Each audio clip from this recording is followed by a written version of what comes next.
नमस्कार सभी को। आज हम टेंस की कड़ी में हमने पास्ट का जिक्र करना है।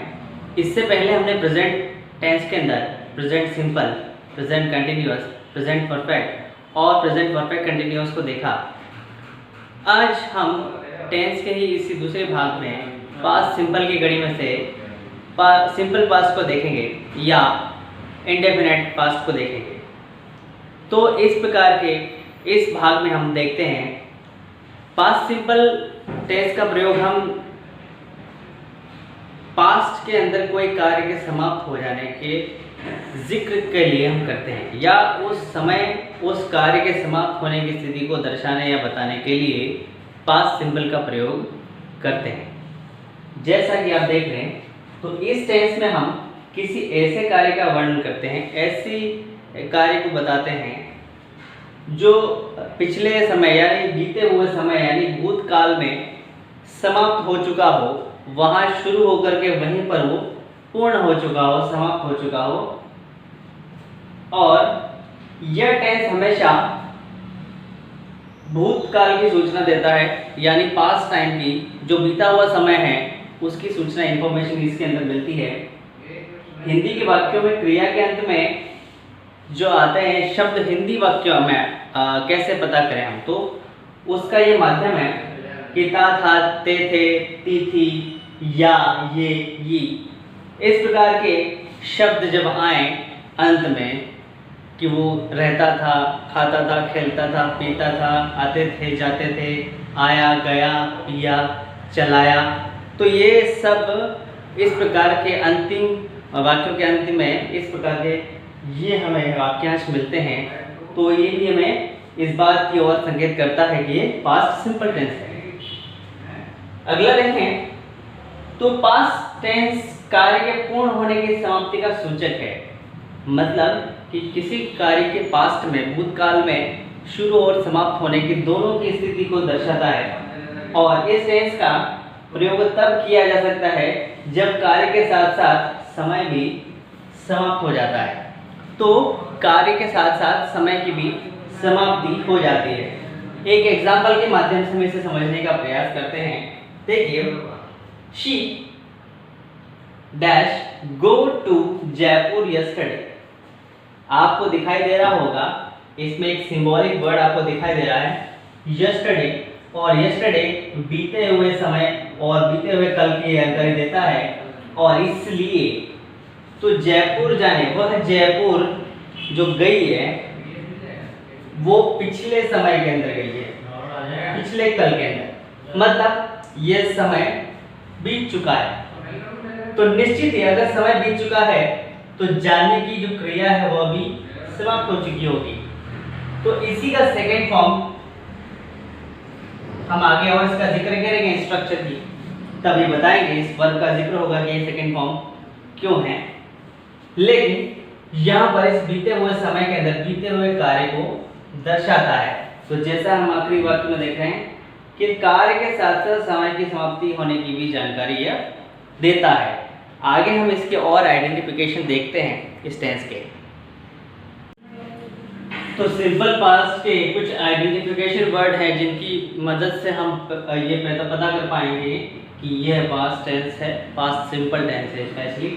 तो देखिए, सिंपल पास्ट टेंस को बताने वाले शब्द कौन कौन से हैं, तो जरा देखें हम। Always, never, seldom, often, sometimes, daily, everyday, every week, every month, once a week, twice a week, usually और रेयरली एक्सेट्रा। इस प्रकार के शब्द वाक्यों में हमें मिलते हैं इसकी पहचान के रूप में, तो हमें ये आइडेंटिफिकेशन हो पाएगा।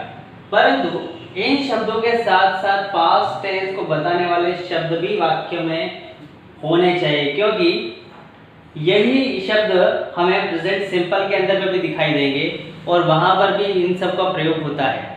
तो हम कंफ्यूज हो सकते हैं कि ये प्रेजेंट सिंपल टेंस है या पास्ट सिंपल टेंस। तो इसकी आइडेंटिफिकेशन के लिए हमें सेंटेंस में इन शब्दों को भी ढूंढना होगा। तो वो क्या क्या शब्द हैं, तो पास्ट टेंस को बताने वाले शब्द कौन से हैं, वाज, वर, हैड, वर्ब की second form, last, ago, previous, yesterday, youth, childhood etcetera.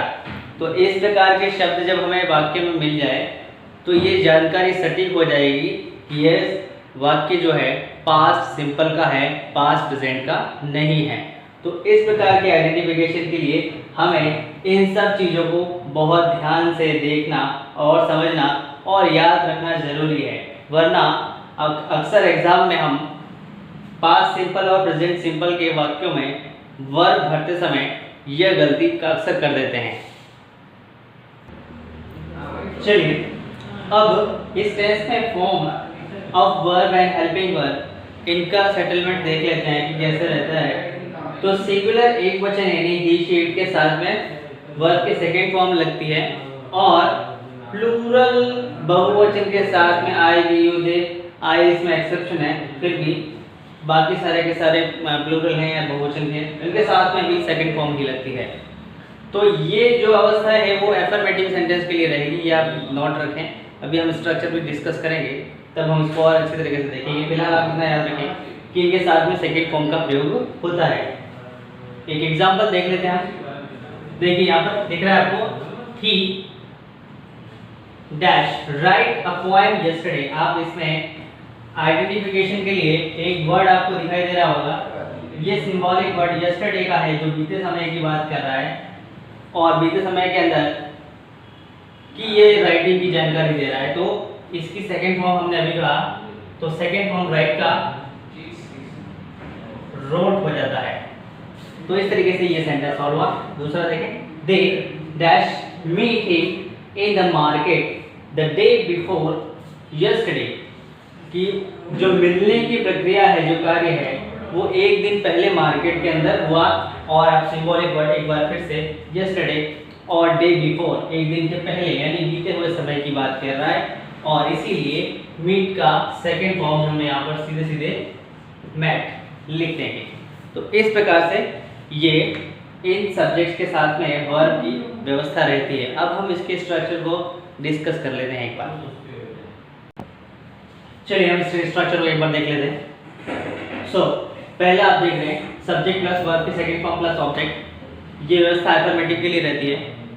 दूसरा सब्जेक्ट प्लस डीड और नॉट, जब डीड लग जाता है तब वर्ब की फर्स्ट फॉर्म आ जाती है। इस बात को आप विशेष ध्यान रखेंगे कि जब हम डीड का यूज़ करते हैं सेंटेंस के अंदर तब हम वर्ब की फर्स्ट फॉर्म का इस्तेमाल करते हैं और ये नेगेटिव वाक्य बनाने के लिए किया जाता है। तीसरा देखें, डीड जब इंट्रोगेटिव बनाएंगे तो डीड सब्जेक्ट से पहले लगता है और वर्ब की फर्स्ट फॉर्म प्लस ऑब्जेक्ट और इंट्रोगेशन मार्क इसके अंत में रहेगा। ये इंट्रोगेटिव बनाने के लिए, इंट्रोगेटिव नेगेटिव के लिए हम सब्जेक्ट के आगे केवल नॉट इंट्रोड्यूस करेंगे और वर्ब की वही फर्स्ट फॉर्म और आखिर ऑब्जेक्ट के बाद इंट्रोगेशन मार्क लगाएंगे या मार्क ऑफ इंट्रोगेशन भी कह सकते हैं। तो ये आखिर में रहता है इसके स्ट्रक्चर की व्यवस्था में और इसी प्रकार से सेंटेंस मेकिंग भी की जाती है। तो पास्ट सिंपल का टेंस का यूज जो है, इस टेंस में किसी भूतकाल की किसी आदत को दिखाया जाता है जो उसकी पहचान हो, आदत हो जो हमेशा से रही है उसके साथ में। तो ऐसी आदत जो उसके साथ लगी हो और वो पास्ट टेंस को दिखाएगा।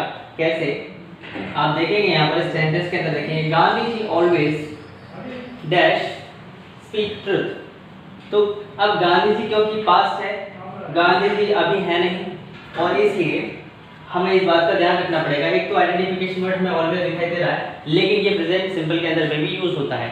लेकिन आप देखेंगे क्योंकि गांधी जी वो शख्स है जो इस वक्त मौजूद नहीं है, इसका मतलब ये पास्ट की घटना है और पास्ट की बात है और वो पास्ट की आदत थी। तो इसीलिए हम यहाँ V2 का प्रयोग करेंगे, स्पीक का सेकेंड फॉर्म स्पॉक।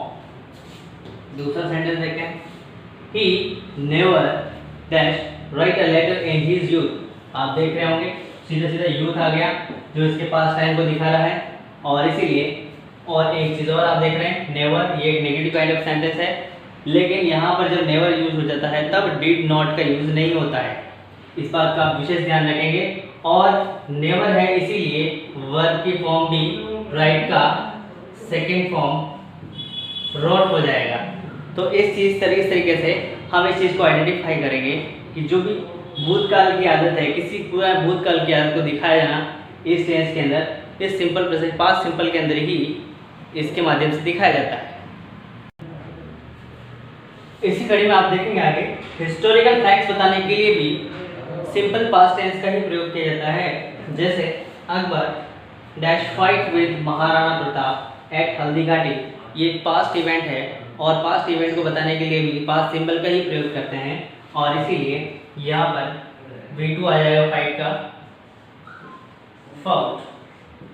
सेकंड देखेंगे India dash invent the number system snake and ladder game and chess.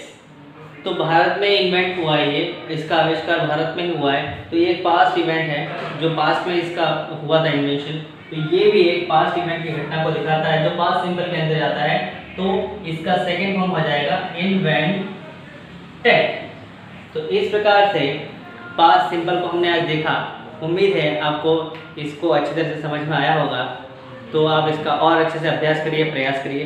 नमस्कार।